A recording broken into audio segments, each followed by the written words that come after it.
Okay, hello everyone, and welcome back for this special lunchtime session. Thank you for joining us. We'll hopefully be able to give you some time to actually eat, and we won't take up necessarily the full 90 minutes that are allotted to this session, but we're really excited to talk to you. I'm part of this panel, so I'm introducing it, but also I will be on stage continuing to talk to you throughout this.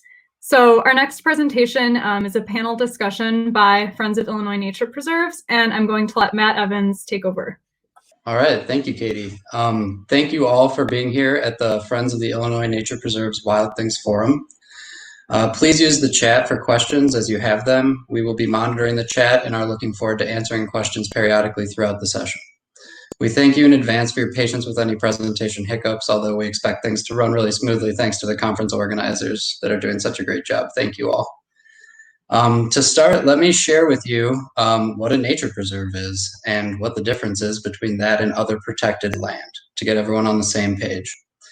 Areas that have state park and county forest preserve status are not the same as those with Illinois nature preserve status, although many nature preserves occur within state park and forest preserve holdings. Nature preserves can be owned and dedicated by anyone, including conservation organizations, government agencies, private individuals, and corporations. The agencies that oversee the agency that oversees and dedicates nature preserves is the Illinois Nature Preserve Commission, which is part of the Illinois Department of Natural Resources. The Illinois Nature Preserves are biodiversity and biodiversity hotspots and are designed to protect some of Illinois' best original natural areas. Any landowner whose property contains an ecologically important natural area may choose to dedicate that property as an Illinois nature preserve. Qualifications of a natural area for nature preserve status is recognized by the special initiative called the Illinois Natural Areas Inventory. Once dedicated, a nature preserve is protected by state law from development, abuse, and misuse in perpetuity. Most of what you will hear and see during this session today is familiar to many of you. It's volunteer stewardship. My first story for you is about my adventure that resulted in a deeper understanding that Illinoisans are people that are well positioned to care for the nature preserves sustainably and to celebrate them widely as a point of state pride. This has been a real adventure. It started when I was volunteering at Somme Prairie Nature Preserve with Stephen Packard, and he proposed a project to help raise the profile of the nature preserve system and get more feet on the ground and hearts invested in stewardship of these special places. We started by calling as many people as we could whom we knew cared for and engaged with these sites, including staff, volunteers, contractors, and former nature preserve commissioners. In October 2019, Stephen and I drove to Springfield, our first adventure, to meet with the former INPC directors, among other respected and accomplished conservationists. We stopped at nature preserves on the way that we picked out of an old nature preserve directory that he had from his time working in the commission. Meeting with Stephen, the former commissioners, and talking to conservationists around the state, I learned about the history of the Nature Preserve Commission, and together we began thinking hard about the future. We began thinking about how to inspire more people to see the nature preserves as healthy opportunities to engage the land and each other and act locally. How to build strong constituencies for these preserves through the neighbors and other nearby stakeholders, and how to emphasize that what is needed is more people to be involved. Our goal today in this panel is not to explain, but to demonstrate through stories that this future is possible if we work toward a higher purpose together, celebrate community and connection, learn, and work together, prioritizing ecological needs at each site and empowering local volunteers and leaders. Important throughout this session, we hope to inspire new people to understand that they can do it. More information can be found on the website at friendsofillinoisnaturepreserves.org. Please contact us with any reactions, ideas, or interests, and we will get back to you at the rate that we can at this point. We're a really new organization, and so we're hoping to garner a lot of interest and get to work. Thank you.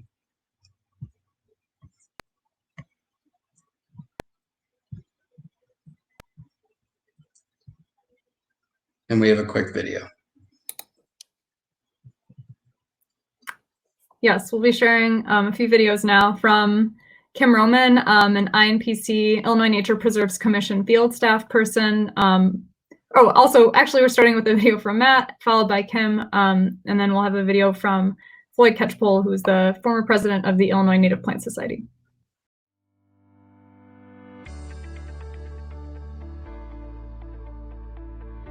My name is Matt Evans. I'm the president of the Friends of the Illinois Nature Preserves, and I work at the Chicago Botanic Garden. The Friends of the Illinois Nature Preserves is the affiliated nonprofit with the Nature Preserve System and Commission in Illinois. Friends strive to build communities to support the landowners, staff, and the nature preserves themselves through volunteerism and care and careful attention to the nature preserves across the state at the small scale. I am Kim Roman with the Illinois Nature Preserves Commission. I'm one of the field staff, one of 8 field staff for the commission, and I work with landowners of high-quality natural areas. The Illinois Nature Preserves Commission does today, we protect the best natural areas in the state. We work with private and public landowners to not only identify the best, help them learn about why these areas are special places, but we help them protect through voluntary programs. All of these sites need eyes and ears and boots on the ground, and almost all of these sites could benefit from volunteer work. They create a community around the natural communities. We need local champions to advocate for these sites and for the system. Nature preserve owners are highly motivated by conservation. They're inspired by their lands that are special. They're considered special not just by them and their family, but the Department of Natural Resources and beyond. These sites are really significant, and they've been taking care of them, stewarding them, burning them and controlling the weeds in them. Without that management, they'd disappear. My name's Floyd Catchpole. I'm the current president of the Illinois Native Plant Society. Today we're working on Langham Island, removing a lot of brush and trees. Early photos and descriptions indicate that the island was in a relatively open, sunny condition. And there are several plant species that were seen here that indicate that to us. Not only the Kankakee mallow, but also the leafy prairie clover, which occurred here, is a sun-loving species. So we know this was a sunny island, although it apparently did have some trees on it. And it became terribly overgrown with brush and invasive species. And we're actually, we brought back the Kankakee mallow. All the volunteers here, many people that have worked on this place over the years, have brought the Kankakee mallow back from the seed bank. It was gone.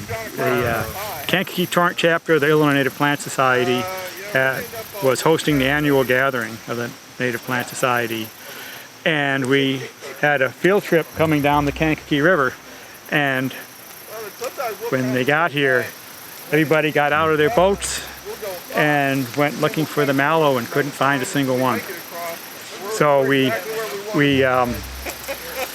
put out the word and raised the alarm, and a bunch of people, and of course obviously it goes way beyond the Illinois Native Plant Society. We just happened to be having that field trip that raised the alarm. Many people have done this, but it's been great effort. Real success. A lot of the island is cleared of invasive species now. Still a lot of work left to be done, but as people go canoeing down the Kankakee River now, and they can stop at Langham Island and can enjoy a much lovelier place. So I'll kick us off on biodiversity. So Emma, Leavens, Katie, Kucera, myself, and Christos are going to be talking about biodiversity conservation in the nature preserves, and we'll be telling you some stories about how we've encountered the priority and how to communicate that to volunteers and how that results in greater biodiversity conservation throughout the state at nature preserves. So as Kim mentioned in the video clip that we just watched, the Illinois Nature Preserve Commission protects some of the highest quality natural areas in our state. We've had the opportunity to start to work at 4 or 5 really exciting sites so far. Katie, Christos, Emma, Eriko, and myself are all leaders at Friends sites, and we'll share a bit about our favorite conservation victories throughout this panel part. So I'll kick it off with one of the first places we started to work, which was, and maybe we have to skip ahead a few slides to Short Cemetery. So Short Cemetery is a site where a little goes a long way.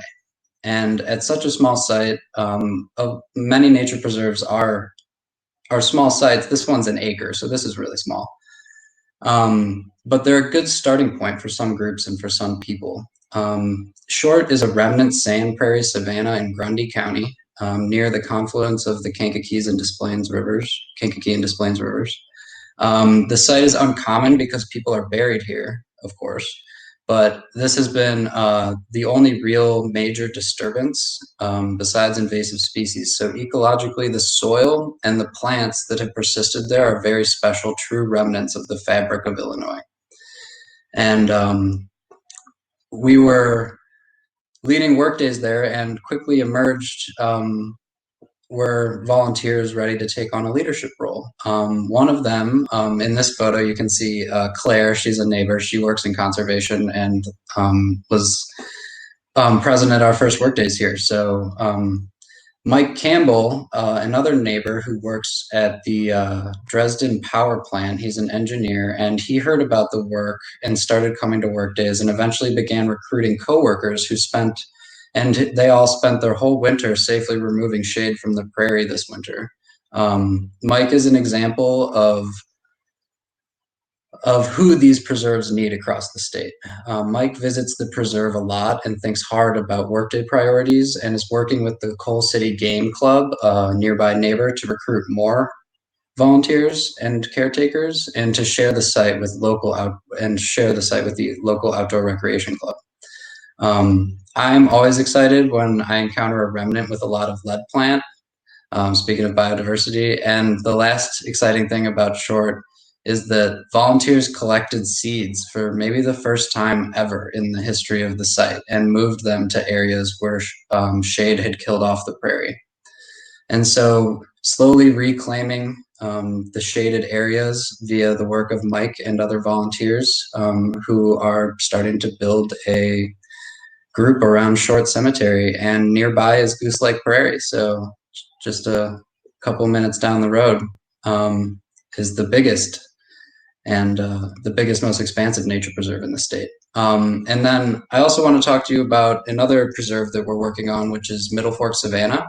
This is in Lake County, Illinois, and it's a much larger and very different nature preserve. It's 680 acres, but with its own remnant qualities. American hazelnut was a common shrub in our region, and few preserves have retained it in its natural numbers.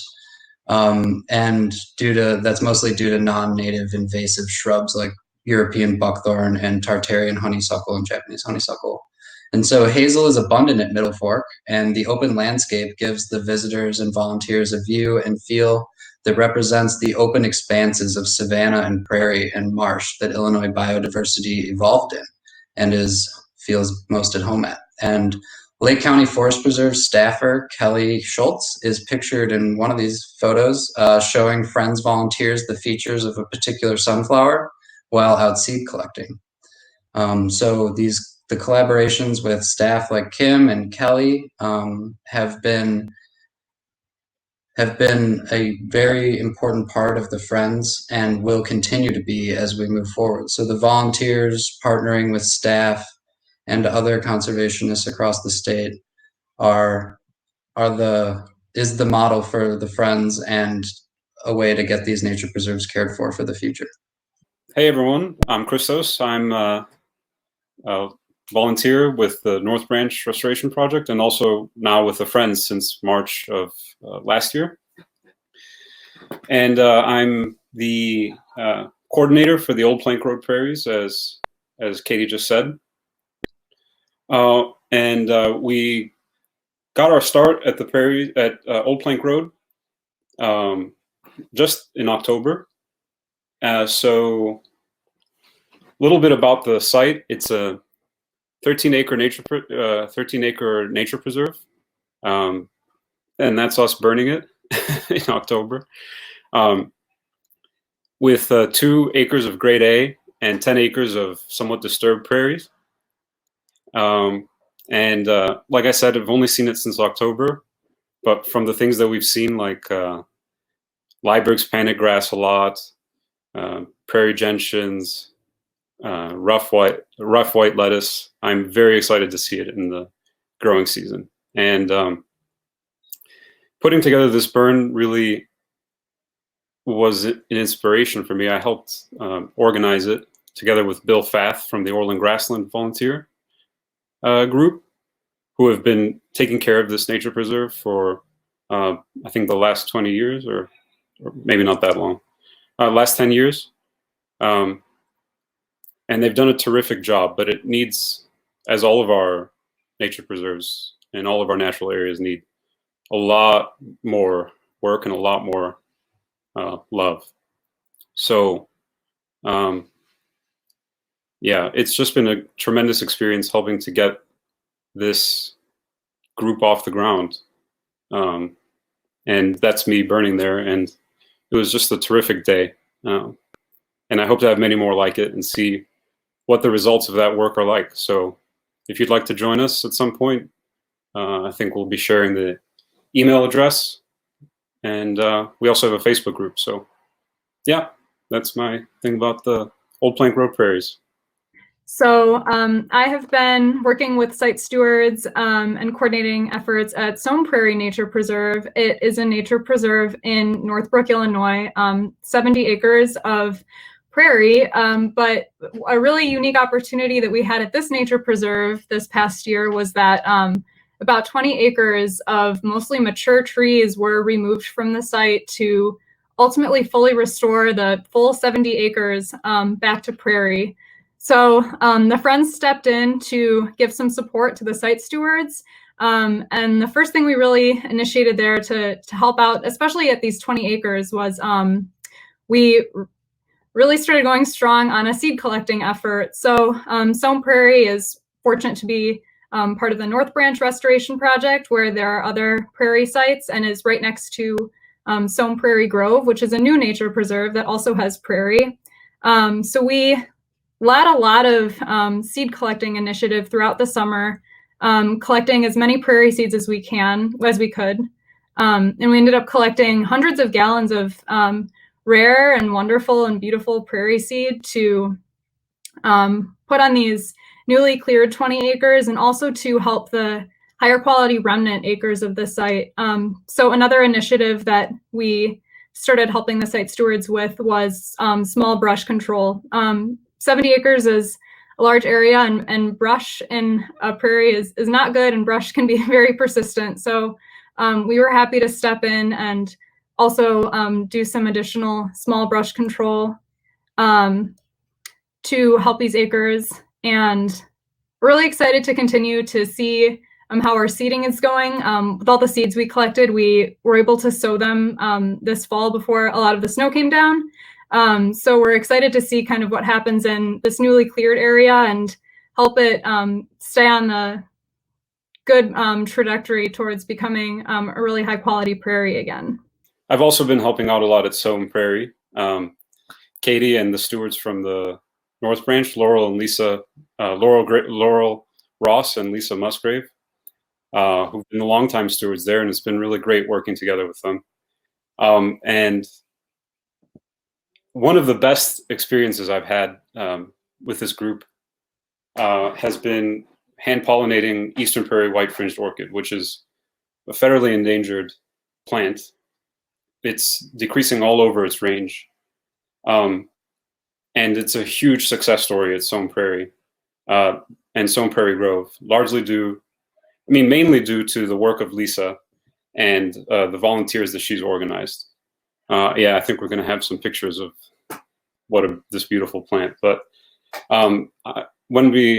this was over the summer, I got the chance to help out hand pollinating. Lisa showed me how to do it, and that's us, me, Katie, and Eriko, having fun pollinating it. And due to this meticulous hand pollination and the cages that you guys seen, where at Somme Prairie there was no remnant orchid with the approval of the Forest Preserves and the Nature Preserve Commission, seeds from a nearby preserve where the population is now actually extinct have been brought to Somme Prairie and Somme Prairie Grove. And the population there is just exploding. I think there are hundreds and hundreds of plants now, and all due to the dedication of volunteers. I think just people that are willing to go out there in the sun, pollinate them, because their natural pollinator is not as widespread as it used to be. It's a hawk moth. Oh, hey, Emma. Yeah, so it was, as a completely new person, the chance to get to work on a federally endangered plant was tremendous. And yeah, that's the sort of thing that we want to bring everywhere. So anyway, take it away, Emma. Thanks, everyone. Can you all hear me? Yeah. Okay, great. Thank you all for your patience while I actually switched computers. I am the coordinator for the workdays at Langham Island, and you all probably got to hear a little bit about Langham Island from Floyd already. And one of the things that I think has been really heartening about getting to work there is seeing just how quickly people show up and really rally behind these sites once they know what is in them.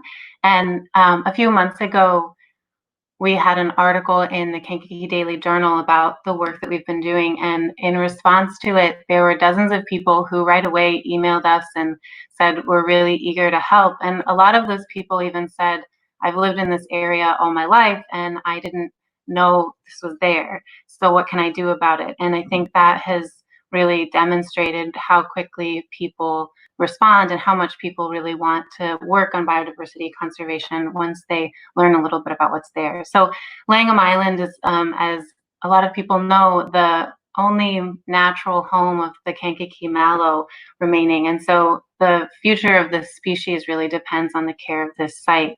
And with that, we are learning a lot about the site and a lot about how to actually take care of it, and very much working together in order to do that. And so Kim Roman in the video earlier mentions that the nature preserves are home to a lot of the highest quality natural areas in the state. And this is a great example of that, and a great example of something that if we don't take care of this resource, we really lose something quite precious. So it's been a really wonderful experience to get to work on this together. And there on the right is John, one of the volunteers who has been really committed and really capable on the island, wearing his Kankakee mallow shirt. And we've been there for about 6 months now, and already we have a really wonderful and really, really capable and active community there who has all been learning a lot about the site and very much working together. I see that there is a question in the chat about whether or not the Friends intend to focus on nature preserves that don't already have stewardship. And that is very much something that we hope to focus on, and others may want to speak to this as well. There are around 600 nature preserves, and that is a tremendous thing to celebrate, and it is also a tremendous amount of work in order to maintain all of these things. And so we need more stewardship at more preserves, and especially the ones that don't yet have advocates. This might be a good moment for others to hop on, and we can take some more questions if people are interested.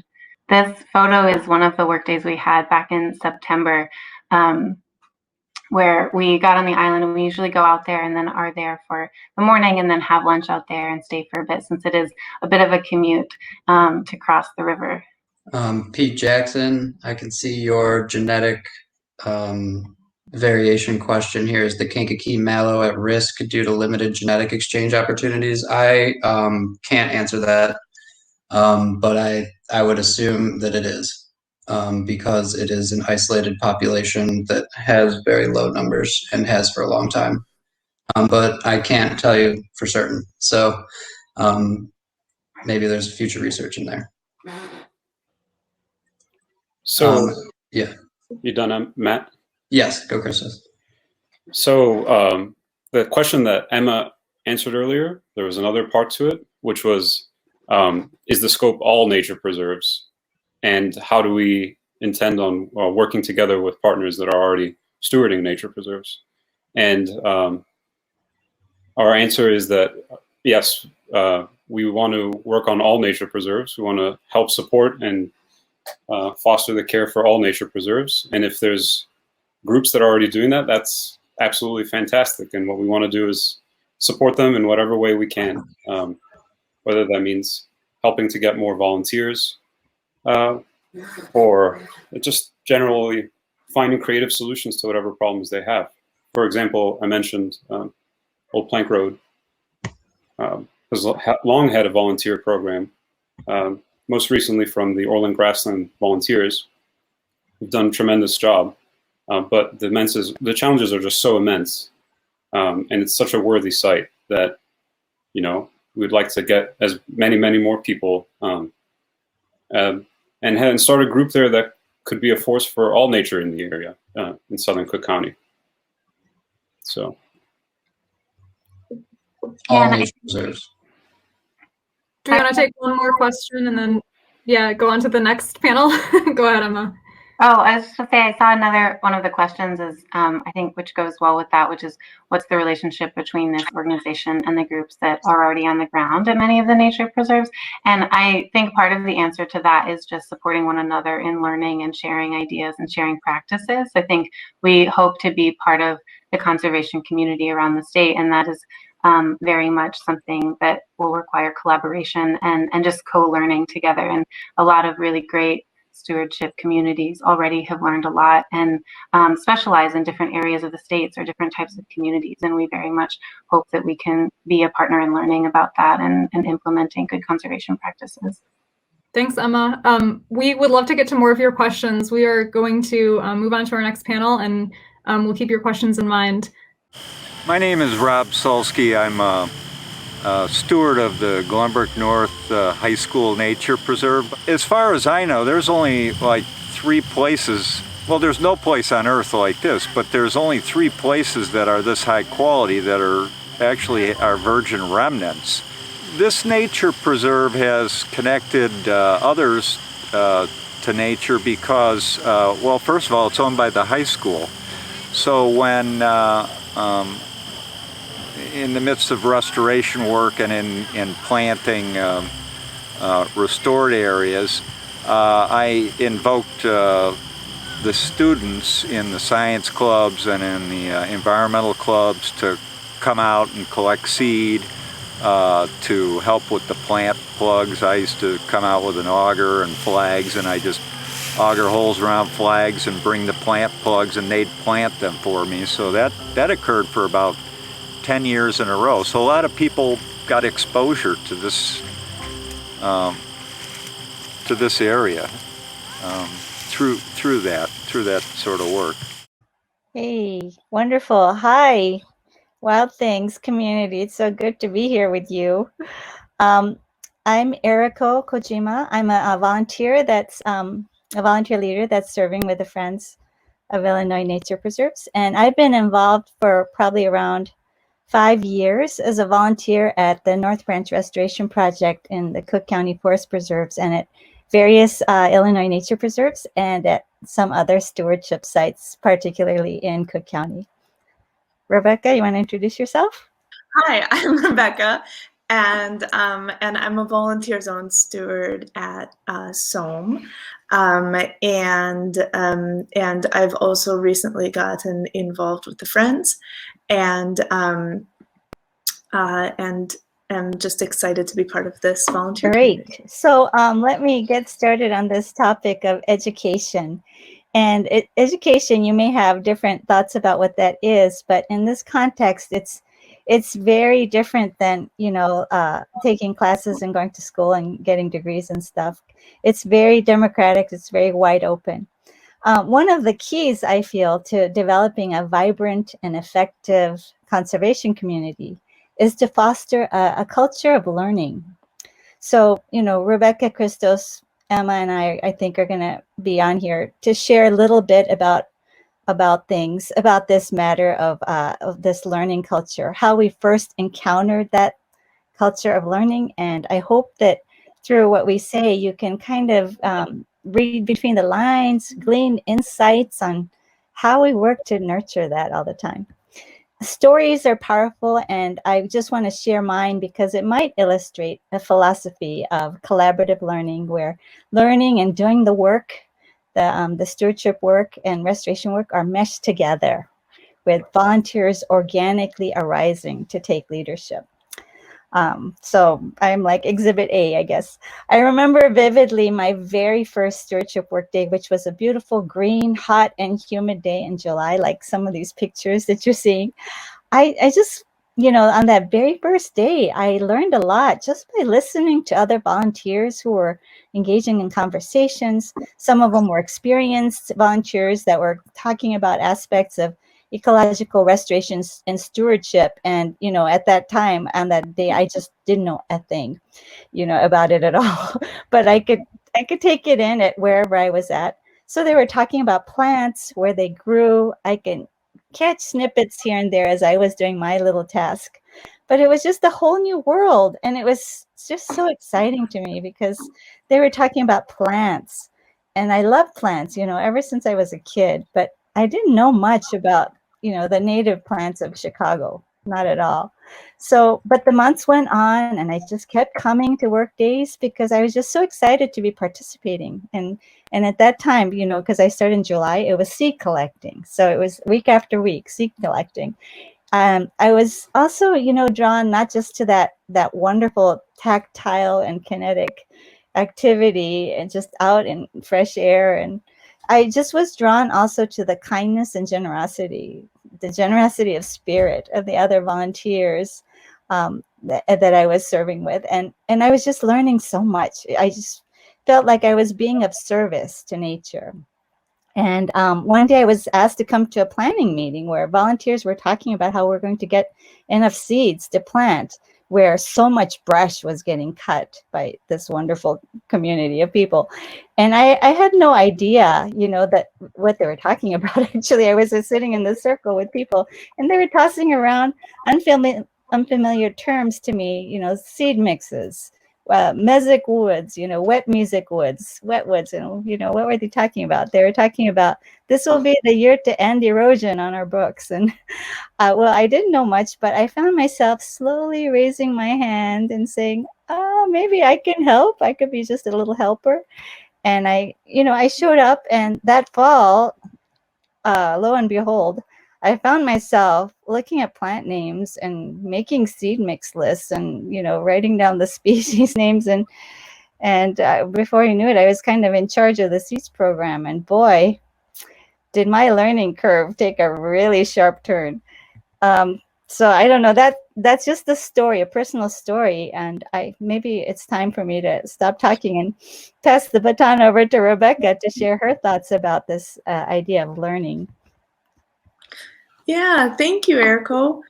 I guess I want to echo some of the themes you were touching on, but also share, that my own personal learning process and how it got started, and the value of teaching and leading as part of a learning process. For me, learning and taking on new leadership roles happened gradually, just as learning the plants happened very gradually. But happen it did, sure enough. And I'd find that you would come out and be meditating on a plant as you gather its seeds. And chances are you're picking it again the next week. And that time, you need less guidance because you're experienced now. You've picked this plant before. And in my case, Eriko would say, okay, this person, and this person, and Rebeccah already know this plant, and you can ask them for help finding it or determining what its ID is. And so one of the first plants I learned was wood betony. And it just happened to be the plant we were picking one of the first weeks I started volunteering. And I wasn't just left to learn how to identify this plant and leave it at that, and be a seed picking machine. Multiple volunteers shared what they knew about this awesome hemiparasite and how it keeps otherwise domineering plants in check and allows conservative species a chance to thrive. And the word hemiparasite wasn't even in my vocabulary previously. And that was sort of my introduction to this whole idea of the coefficients of conservatism and to plants living together as communities and interacting with each other. So I think what's so important is that we learn and we grow the most through doing. And so just having taken part in the previous 2 work days or 1 work day, you already have a leadership role to play, because now you can start to teach other people what you learned the last time. And that was a really surprising feeling for me, to think, well, I've scarcely done this. I've been to like 1 or 2 work days, and yet now I have a competency in this particular area. And in my case, it was identifying wood betony on that, 2nd or 3rd work day. And it made me confident to learn and do more. And that's a really special thing. And I'd like to turn it over to our next speaker, but I don't see him here. Christos. All right, Christos is going to share some of his experiences as well. Yeah, so like Rebeccah and like Eriko, I was always interested in plants. I was always wanted to learn the plants, plant names, and other animals too. So one way to do it is to read this book, which many of you know, but it's this big. And the other way is to go out with people who are willing to teach you, and they will help you identify it. This book is great when, maybe sometimes you can identify something as a flower, but if you have a leaf that's this big and no one has ever taken a picture of it at that stage, or it looks a little bit different than what you've seen, you're not going to be able to ID it unless someone's there teaching it to you. And that's what working with this community has allowed, really facile way to, learning as a community was way more powerful and way easier, I think, and got me more and more involved. The more plants that I learned, the more I wanted to learn, and the more I wanted to help save them and promote them. And yeah, so that's the power of the community, and I think that's what we really want everywhere in Illinois and the world and everywhere. So that's what I've got to say about that.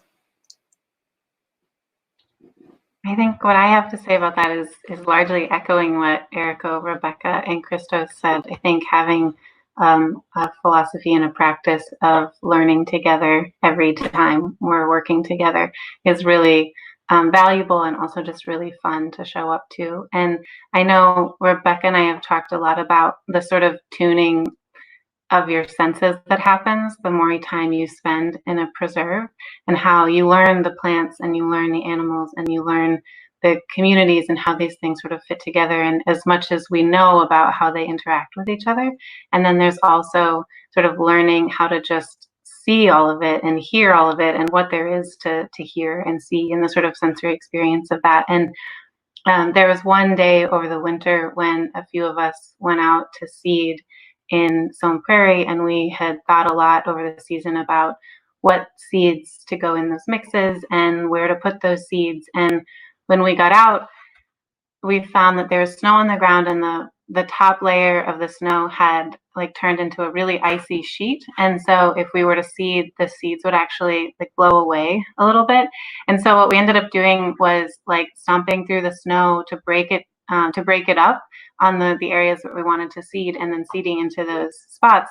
And it felt like a really funny thing to do, but it was a reminder to me to never like make assumptions about what you're going to do, and to never go ahead and do it without really observing what you're what you're seeing, where you're working, what the conditions are before you work. And I think that was really helpful and really affirming of this process of like learning to really sense the sites and the conditions. And also it was an opportunity for us to think through like what is happening here and what would work well, and how can we be most effective. And so I really appreciate that about the way that we work, that it is like continuously open-minded and about sharing and making the next observation so that we can be most effective.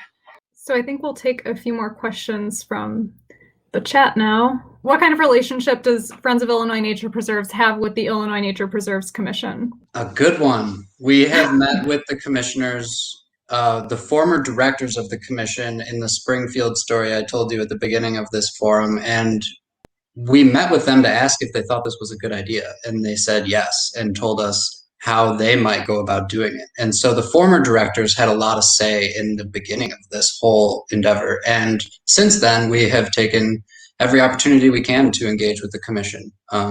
They meet quarterly, and we are at the meetings. We have presented twice, and just to update people about what we're doing, and look forward to a long and fruitful relationship with the Nature Preserve Commission. Thanks, Matt. Another question we had that I'd like to respond to is, can appropriate seed be brought in from beyond nature preserve boundaries for restoration purposes? And my response to that is that if that is a decision that needs to be made, we make it with the Nature Preserves Commission and the landowners and the managers, other managers of the site. But we do have one example of that, which is Langham Island. And maybe anyone else can also jump in and answer this, but something that we're really trying to restore on Langham Island is the sort of savanna structure with oaks in the canopy and grasses underneath the trees. And Langham Island is lacking a lot of that right now. And it's not really near any other nature preserves or high quality sites, except for the Des Plaines Dolomite Prairie, which we have collected some seed from. But we, talked with Kim Roman from the Nature Preserves Commission and Dan Kirk, who's a natural heritage biologist from the Illinois Department of Natural Resources. And we did make the decision to purchase some wild rye seeds to put on the site. But that's something that is sort of a decision that we make site by site. I don't know if anyone else has any other comments on that. And someone can answer, what all is involved if someone wants to take on a steward role at one of the unstewarded nature preserve sites? Email us. You can email us. There are a few different ways. The main Friends email, which I know is posted in the chat, and then there's also a page on our website that says contact us, where you can also tell us, your name and your skills, what your background is, what your interests are, what county you're in, and what preserves you have noticed they're needing work in, and what some of those needs are. And we would really love to help support coordinating, or just support whatever it is that you're working on and helping these preserves. Okay, I think we're going to pause on the questions again and move on to our last panel. My name is Lorna Gladstone. We're sort of a slightly off the middle of Gladstone Fen, which is just a little less than 12 acres of restored calcareous fen. We're in Bull Valley, Illinois. Been working on this heavily. I've been working on it heavily for about 15, 17 years now myself.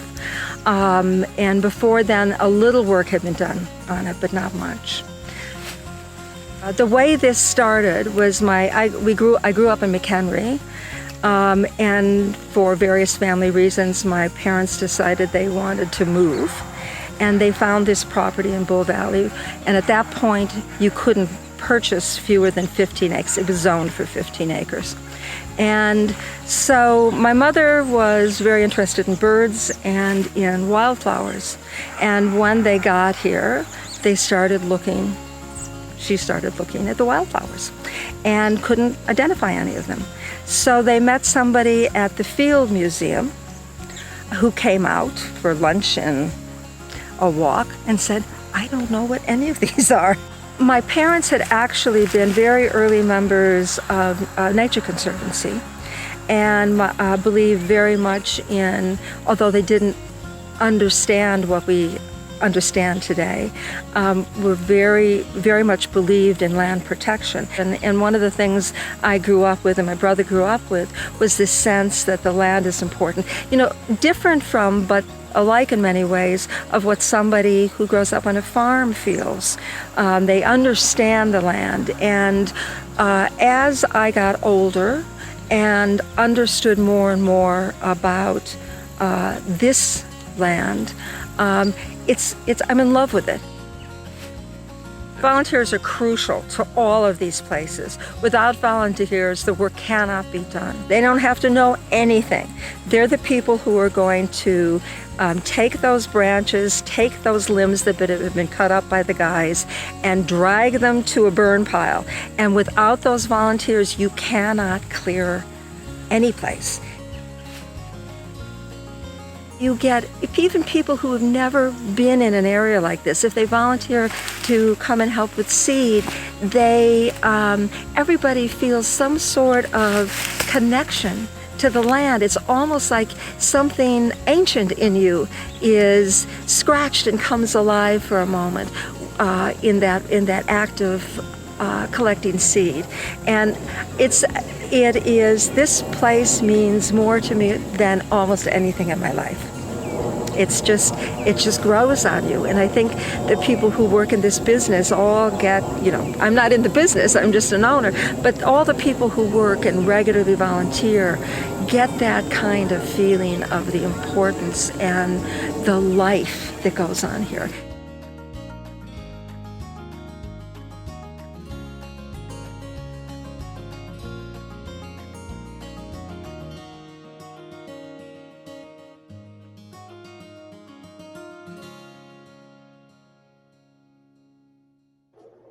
Yeah. So we are going to use our last mini panel time to think about the role of community and that sense of purpose in building a sustainable volunteer stewardship effort. I love what Lorna says in this video clip about how she's developed a sense of connection to the land, and that this is become one of the most important things in her life.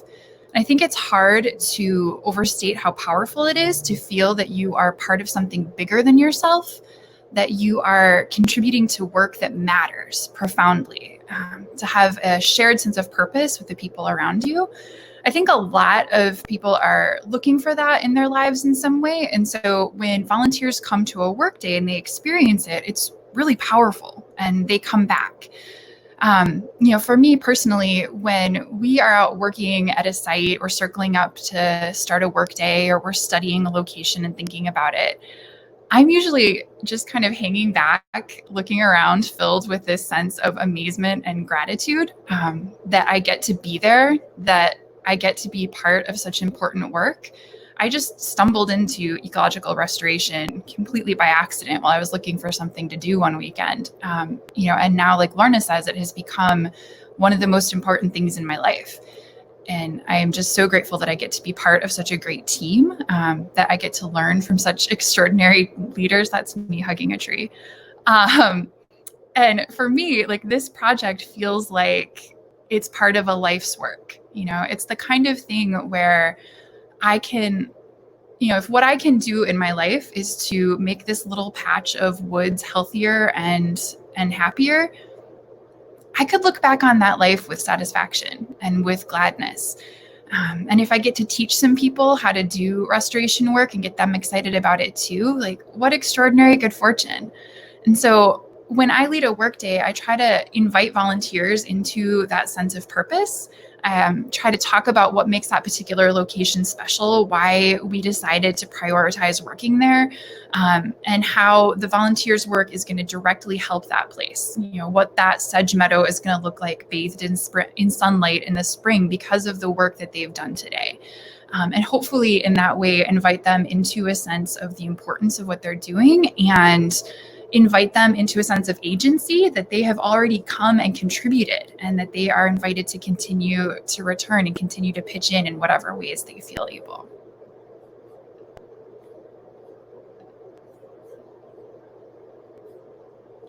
Awesome, Tiffany. Thank you. So I actually, you gave like the perfect example of one of these aspects of what helps build community that I wanted to touch on. I think that there's a sense of community that comes from falling in love with a site or a specific ecosystem type, and also from a shared purpose. Community and a sense of belonging also come from taking on responsibilities and contributing to a shared beloved vision. And I'm a newer zone steward at Soame Woods, and when I first took on this role, I'd enjoy going out on my own to do some solo stewardship work there. And each time I could chip away a little bit at a certain task, slowly and surely. And after several weeks of this, specifically cutting brush, I had the pleasure of being joined by one of our volunteer weekday work groups that averages about maybe 4 to 7 people, 4 to 7 volunteers. And mentally, I could grasp that a group of 6 or so people, of course, could accomplish more than one person. But the visual difference, concretely right there in front of me after every workday where we worked as a group, was profound. And more than that, now all of us shared a connection to this specific work site and the work we had done together. So I think back to my first workday, and at the time how surprised and amazed I was that people were so welcoming and so eager to share what they knew. And now it makes a lot of sense because empowering volunteers with knowledge and giving them responsibility not only connects them to a site, but expands our community and connects us to each other. And that impact of many volunteers versus few is too precious to pass up. So like Steph was mentioning, at the beginning of a workday, a leader often shares our ecological goal for the work site. And at the end, we can celebrate the steps we took to reach that goal. And this alone is empowering and exciting. And you think, oh my gosh, look at what we were able to accomplish together. I'm so lucky to be working with such caring people and to be part of this task that is monumental, but at the same time, beautiful and nurturing and critical. And I want to introduce, I think, Eriko, but I don't see her again. Oh, Katie. Okay. No, Eriko would like to queue up. Okay. It's hard to follow you, Steph and Rebecca, and the wonderful things you've said. So I'd appreciate if Eriko would come on and also share more of her wisdom. You know, while we wait for Eriko, I will give her credit for what might be the simplest community building strategy ever, but yet the one that kind of led to me coming back. The first ever workday that I went to, Eriko was leading, and she did 2 things. First of all, at the beginning, she said, you know, I've only been, we were seed collecting, and she said, I've only been collecting or working with the preserves for a few months, but I understood that there was this need to help with getting more seed. And so I've learned 4 plants. And that's the only ones I know, but I'm going to show us how to find these 4 plants and we're going to collect them. And so the humility of her saying, you know what, I am not an expert, but I have this specific gift I can share with you and let's go do it. I've thought of that so many times when I was asked to lead seed work days. And I was like, I know 4 plants and we're going to go pick those. Of course, Eriko is now our seed guru. And the other thing that Eriko did that was so powerful was, you know, she remembered my name. And at the end of the workday, she said, hey, you know, we're going to do this on Sunday next week. Do you want to come? It's at 9:00. And when I saw her the following Sunday, she remembered me and said hi. And that's such a small thing, but it still stuck with me. What is this, 6 years later? Yeah, so it's really exciting to think about community. And there have been questions on the chat about, you know, so many of the Wild Things audience are really interested in asking questions that indicate, I want to help. There are these sites, right? Hundreds of sites, and a lot of them don't have stewards maybe. And what does somebody do if they want to be a steward of one? And I think that we're in early days, but one thing that we definitely lean towards is that instead of maybe we've had a traditional a history in our stewardship community, the Wild Things community and beyond in our region, of having a single person or two people who are site stewards and they lead stuff. But you may be inferring from all the stuff we've been talking about that friends, the things that we really thought hard about, that maybe what we need is something that's more of a group of people who rally around a site and become a community that cares. And maybe there's like a group of people who lead. So it's like a kind of a more collaborative and group-based stewardship model. And for that, for sure, all these things that we've been talking about with the community, the importance of people being connected into it, one heart at a time, one body at a time, is really at the heart of, I think, what we are seeing, what we are hoping will be the model.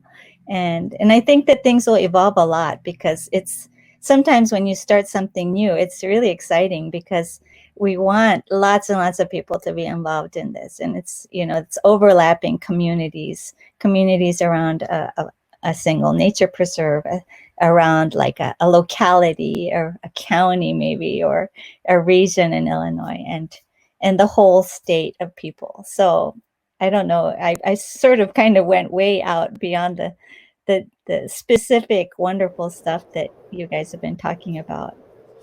I think your point about having a team approach rather than like a single individual steward is really important, though. Also because it makes the bar to entry lower.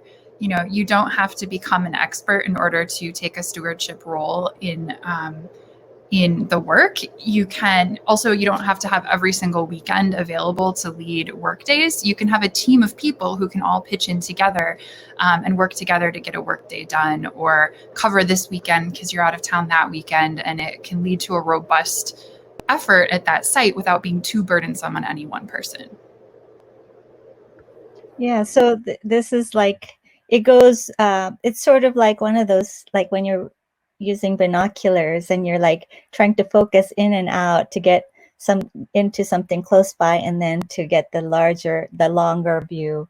And so we're seeing this, in these perspectives of how a really vibrant local community around the site, what makes it tick and what makes it so, full of vitality, with lots and lots of people taking on different roles.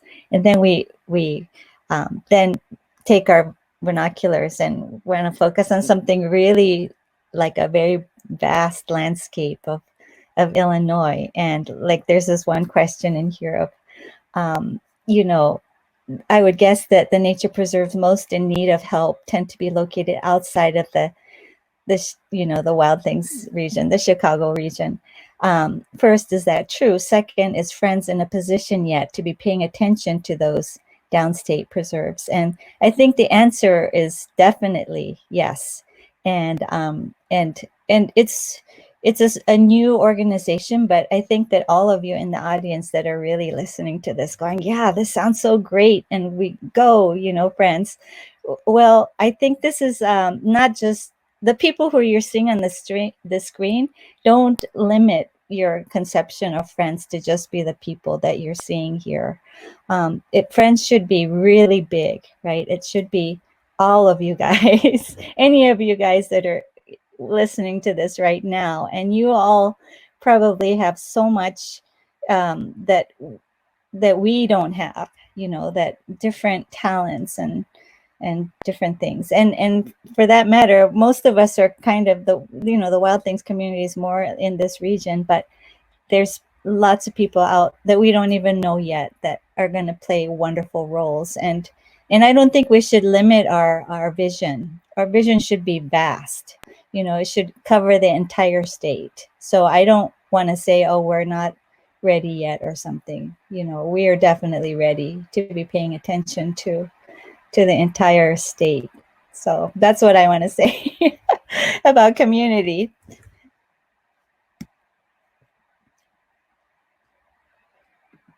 Are we moving on? Are we done? Yeah, I was going to ask if anyone wanted to follow up Eriko with anything, or if there are any questions from the chat that people would like to respond to. We can also bring other people back up on stage as well. I could talk all day about volunteering, but I think we should probably move to answering questions and bringing people in. Mm-hmm. So So one of the questions is, the Illinois Nature Preserves Commission field reps probably have a good, or field staff probably have a good idea of which preserves are most threatened. Does Friends ask them for help in setting priorities? Oh, already answered. Yes. Yes, staff input is critical. Thanks, Christos.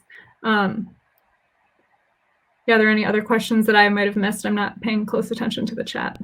I could give a little preview. Tomorrow's session on volunteer communities will have Kim Roman being part of a panel of people from Langham Island, and Emma will be in there too, and other local volunteers that live in Kankakee that are talking. And Kim is sort of been a wonderful partner for Friends, because as an INPC person, you could just, I don't want to be a spoiler here. You could just listen to her, and there are, others, her colleagues that are in that same, her counterparts across the state, who we are not necessarily in touch with all of them yet, but we hope to be, and to have just as wonderful collaborative partnership with them. So, well, I mean, I know there's more questions, but I was asked to give a sort of final words or something, and I did kind of prepare something to share. So maybe I share that, and then we could take on more questions. Sounds good. Yeah, great. So, we're still in the beginning stages of this endeavor, this wonderful, ambitious endeavor to shine a bright light on the Illinois Nature Preserves. And this endeavor will advance, step by step, as supporters and communities get involved and offer all the things that they have to give to it. And this endeavor needs many of us, it needs many, many of us. It will take people across the state, most of whom today, frankly, don't know anything about it yet. Maybe they don't know about the nature preserves that are right nearby, and they'll be pleasantly surprised when they find out. Maybe they don't know anything about land stewardship. But my personal vision is that thousands and thousands of us across Illinois will arise to serve the nature preserves with this generosity of spirit that you've kind of been hearing about. Humbly offering up our many talents, becoming more and more skilled and knowledgeable, focused on the ecology, and bringing in, your friends, your family, your coworkers, your neighbors, and, just saying, it's so exciting that I've been getting involved, and come and join this thing. And all of this in order to protect and cherish the priceless, the rare remnant flora and fauna that are in the Illinois Nature Preserves. I could see us across Illinois serving the nature preserves and other natural areas as a way of life, in our communities, just as it kind of is for the people that are here today. Something that is so much a way of life that it's something that we pass on for generations, for hundreds of years. And, that we want it to be as much a part of the community as Little League and Girl Scouts. Somebody was saying that the other day, and I'm like, yeah, that's what we want. We, here at Wild Things, we're hearing about it, and we're like the earliest people, in Illinois to know about this thing, this wonderful thing that we're starting. And how will we all help it to spread like wildfire, like the prairie fires? I sincerely hope that all of us will consider how we can play a role. So that's my final word. But I think we have more time, right, to take questions and have more discussion.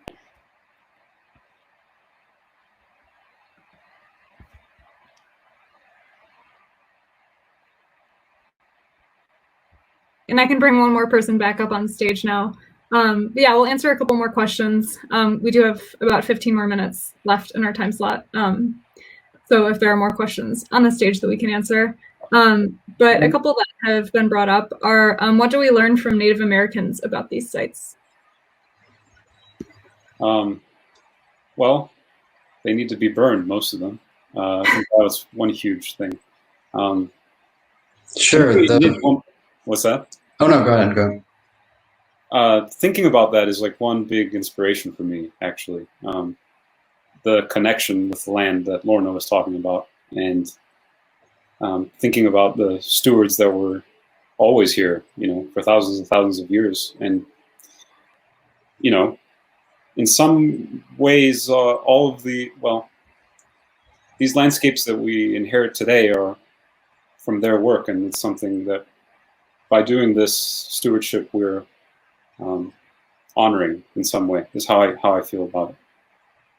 I'm really inspired by initiatives in the Western United States to involve, more tribal leaders and tribal decision-making in things like cultural burning and other restoration and management efforts. And I hope to see more of that sort of moving into the Midwest. I know there's a lot more federal land ownership in the Western United States where maybe larger partnerships can arise, but I hope that in the future, Illinois will be part of a movement towards letting more Indigenous tribes take on more leadership in managing our natural areas again. I think about the people who have come before us on the land all the time, and I think about them. I often am working in a place that's right on the ridge of a moraine, which was a path, a road that took, the Miami, the Potawatomi, and others would use this route to get from place to place. And I think about our forefathers, our foremothers, our ancestors on the land all the time as I'm doing this stewardship work. And that is a very deep inspiration for me when I think about what am I doing here right now, and what would my ancestors on the land here do in this case. And I look at the plants that are present in some cases and think about the ways that they used it. And I think that having that in mind is very important to me personally. It's also fun for me. I want to see what they saw. That's one big motivation for me too. I really want to see it.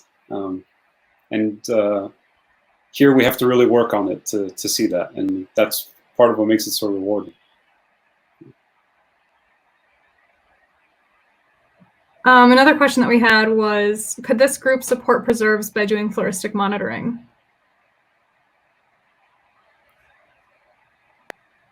I think yes, of course.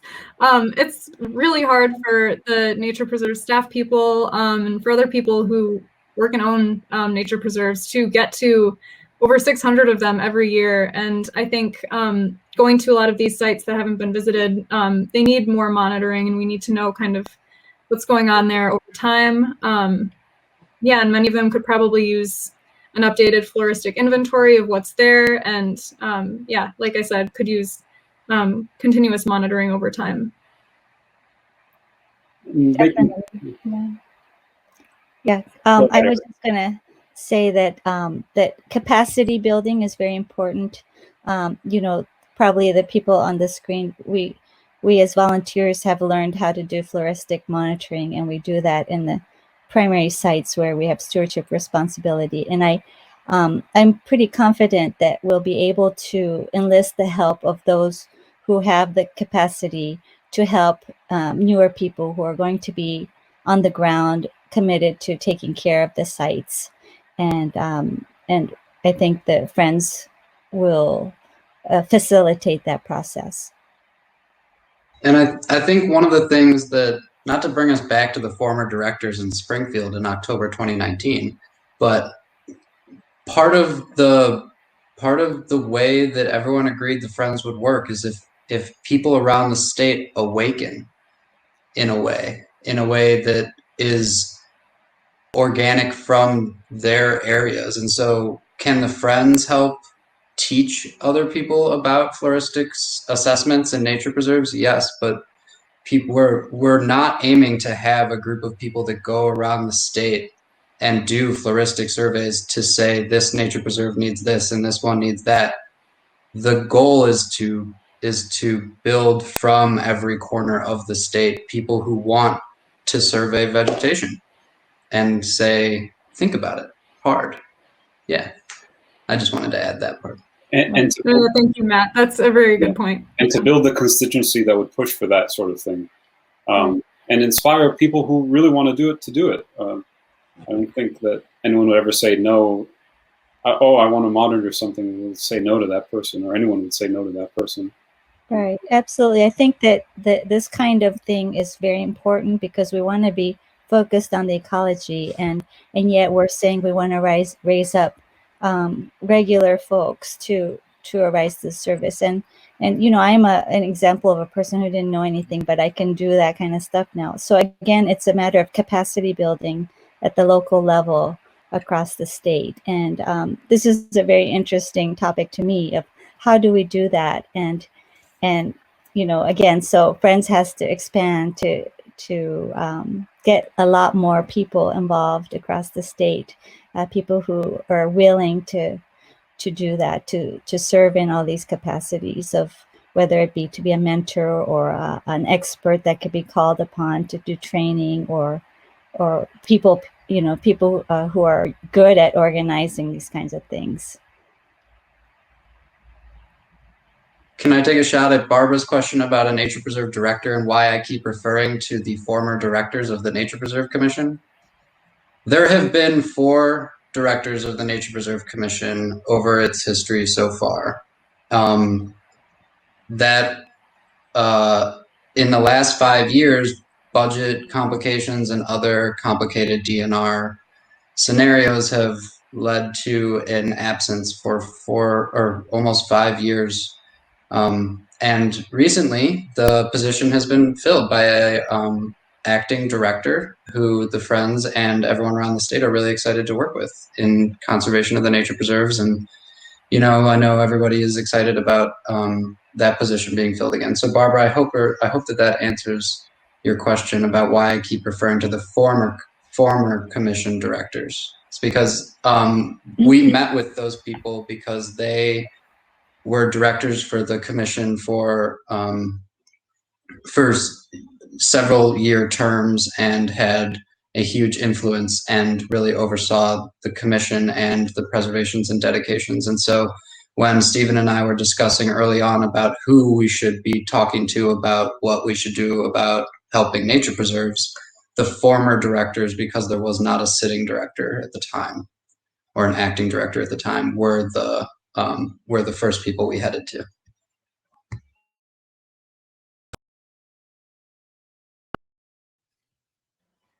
I think that might be it for our questions, unless we get one more right now. There was one about visiting them, and that one's a quick answer. Many of them you can visit. Anyone can own a nature preserve. It could be a privately owned nature preserve. It's up to the landowner how it works. Many of them are in state parks and forest preserve holdings, so those you can almost certainly visit. Other ones might be private, and it really depends on the owner who they want to let on. We'll put the nature preserve map on our website in the chat, and from that map and the nature preserve directory on the DNR website, which you should also navigate to at some point if you're interested in nature preserves, because that's where all the information is. Those 2 resources, the map on the Friends site and the DNR site, will tell you who owns it, and it will flat out say restricted access if it is restricted access. I just want to circle back really quickly. Thank you for saying that. To what Eriko was saying about kind of building the constituency across the state, and really getting people involved and inspired everywhere for this work.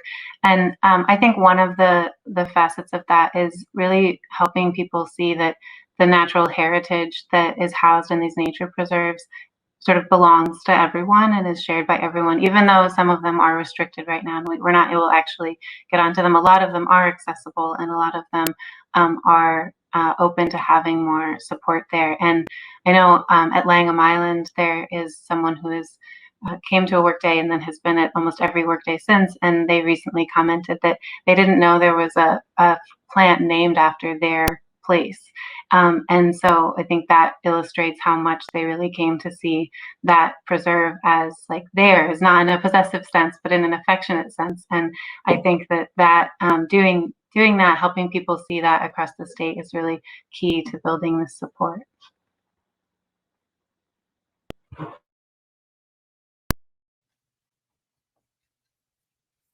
Thank you. Emma, Eriko, Matt, Christos, Rebeccah, and Steph. This was a really wonderful panel. I know we had some tech hiccups at the beginning, so thank you everyone for bearing with us for that. But yeah, we hope we were able to tell you a little bit about Friends of Illinois Nature Preserves and invite you to come and be a part of us. It's kind of like Emma just said, it's all of us.